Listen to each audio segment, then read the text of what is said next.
Here. Good boy.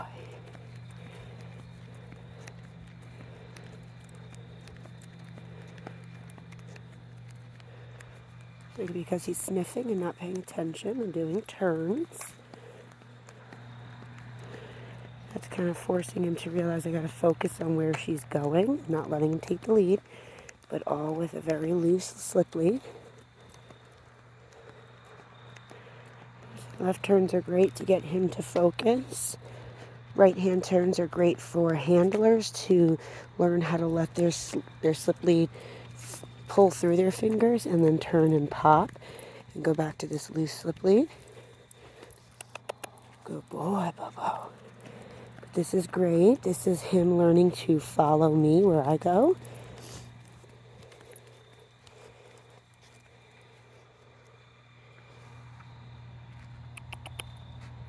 Beau.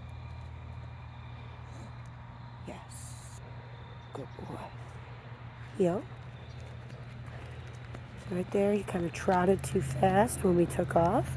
I gave him a little pop on the leash, and I also turned.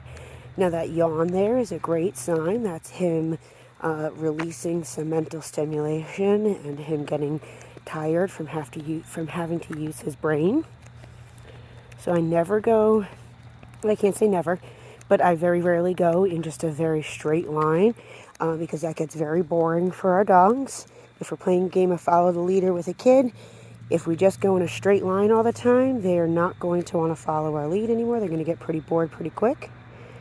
So what we have to do is make sure we do zigzag patterns, left turns, right turns, figure eights, anything to do to keep our dog focusing on us rather than distractions. So right there, you can clearly tell he wasn't focusing on me. He was focusing on something else across the way. He got up, so I reapplied pressure to communicate to him, I didn't tell you you could get up. You need to go back into a calmer state. Now I'm also applying spatial pressure, which is using the front of my body as a form of pressure. He got up. I reapply. This is how we work through the training portion of it. Every single time he gets up, I show him, nope, you don't get to get up until I say my cue to release him, which is going to be okay, or it's going to be heel in this case. So right there, already from the beginning, I can't start taking off. I'm not sure if you can hear in the video, but there's some dogs barking at the kennel. There's a grooming and daycare place right behind me. So right away, if you see right there, if I try and go straight, where is he going to go? That way that he's looking, right? He's not going to go straight the way I'm going. So before I even move, I have to get him focused on me. So the whole point of a heel is to get your dog to follow your lead wherever you go, no matter what's going on around you, so on and so forth. Bobo. Beau. Beau. Good boy.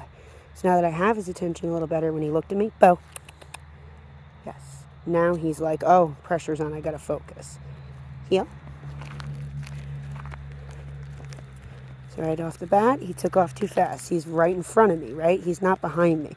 So I immediately do these pops to say, focus, pay attention. Even the sniffs. He's not focusing on me. So I'm going to change it up. Pops aren't your only tool. You can turn. You can use your body. Your body is going to be more powerful than the tool. You want your dog to follow you, not just follow a tool. If you rely on using your leash for everything, you're going to need to use your leash for everything for his whole life. If you teach him, follow my body and listen to me when I turn, that means pay attention, then you're not going to need to use your leash as much. And that's where you're going to get your loose leash healing skills from, because your dog is following the handler, not just following a tool. So if you can see, I'm doing turns right now. It's hard to notice when it's a turn. So I bumped him, right? I followed through with my turn. I wasn't like, oh, where is he going? See how he's watching me? It's because he's following my lead at this point, and he's realized he's got to go where I go because I am relaying that to him. So right there, he starts to get a little like he wants to bite at the leash. Just a little bit of frustration. He pulled the other way. I gave him a pop. I'm going to turn, make him follow me again. So as soon as my dog gets in front of me, you can either stop, pop, or change directions. So changing directions is great because if he is slightly ahead of me, and I turn and go this way now, he's slightly behind me. So I never let my dog take the lead in a walk. I always take it back as soon as they take it from me. So that's your key, is your handling, to show them your timing, that as soon as you try and take the lead, I'm going to take it right back. Right, we do that with either turning to say focus and follow. We do that with a pop to say pay attention. Or we do that with a stop to say calm down.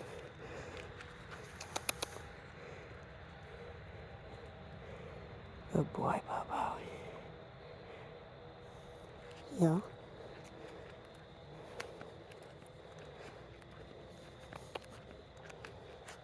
Now, I don't want to wait until I lose his focus.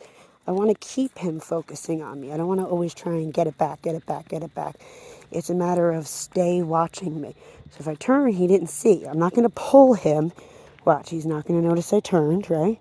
Oh, good boy. Good job, Bobo. I turn, he doesn't notice. I'm going to let the leash slide out, not clamp up on it and pull him, right? You can either be he's pulling me right now or he's not pulling me, right? So he could be pulling if you wanted that to be. But if you release that tension, good boy. Pressure now means something. So you can do a pop. So it slides through my fingers. Excuse my finger. You let it slide out on your fingertips rather than closing your fingers up on it. Let it go slide through so that you have a loose leash. Get back to the light. Come here, Bubba. Pop, pop, say focus. I'm going to go this way now. Right. Beau. Beau. So again, just trying to get his attention. Beau. Yes, good boy. So there you have it. He's doing really good for just a week or so, a little less than a week in. He's doing really well. He, like I said in other videos, he didn't even really know how to do a sit when he first got here. So this is awesome progress. I'm really proud of him. He is such a sweet little guy. I really enjoy working with him. He's a lot of fun. So stay tuned and follow along to see more of little Beau Bear's progress. Hope everyone has a great night.